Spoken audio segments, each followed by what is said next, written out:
Bagaimana caranya? Kita harus praktek jujur setiap hari. Hari ini buka puasanya mokel apa? Hari ini puasanya mokel apa enggak? Kalau ditanya ibunya, pulang sekolah puasa enggak? Karena dia harus mokel sama temannya, puasa mah. Jujur apa enggak Bu?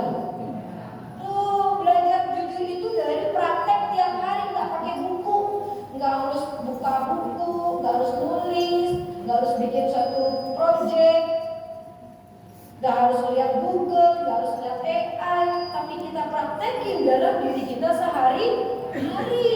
Saya sholat nggak ya 5 waktu? Saya sholatnya tepat waktu nggak ya? Hari ini saya baca Quran nggak ya? Itu jujur tuh. Kalau dilakukan iya jujur, kalau enggak ya udah enggak, bilang enggak.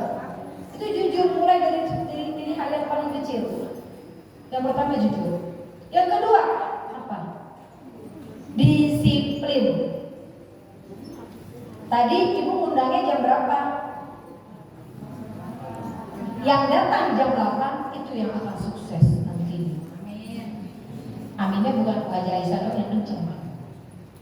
Yang datang tepat waktu dia akan sukses nantinya. Amin. Yang jujur hari-harinya dia akan sukses nantinya. Amin. Itu jujur, disiplin. Yang kedua bahasanya Prof. Arif adalah visual based practice. Bahasanya kayak gitu. Apa itu maksudnya? Berimajinasi, berkreativitas, critical thinking,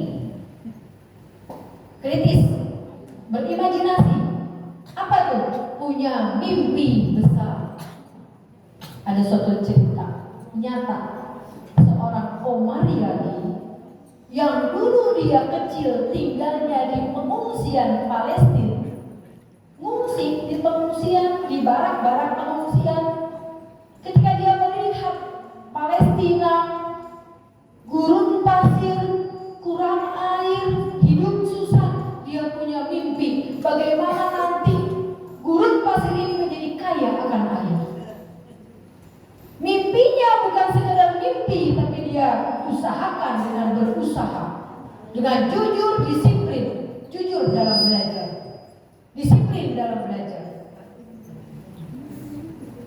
20 tahun kemudian seorang Omariadi akhirnya bisa menciptakan air dari udara.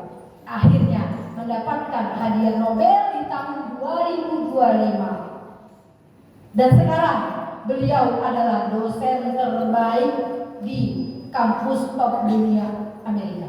Ibu nggak usah sebut nama kampusnya. Menjadi dosen terbaik, tadinya tinggal di barak pengungsian di Palestina dengan keterbatasan, dengan kesulitan, dengan kesusahan. Keluar dari itu, dia tidak sedih, dia tidak mengeluh. Dikasih sama Allah takdir tinggal di barak pengungsian dengan kesulitan, dengan keterbatasan, dengan kesusahan. Tapi dia punya mimpi yang besar, dia punya mimpi yang luas. Lihat kondisi Palestina, gurun Sahara yang susah akan air.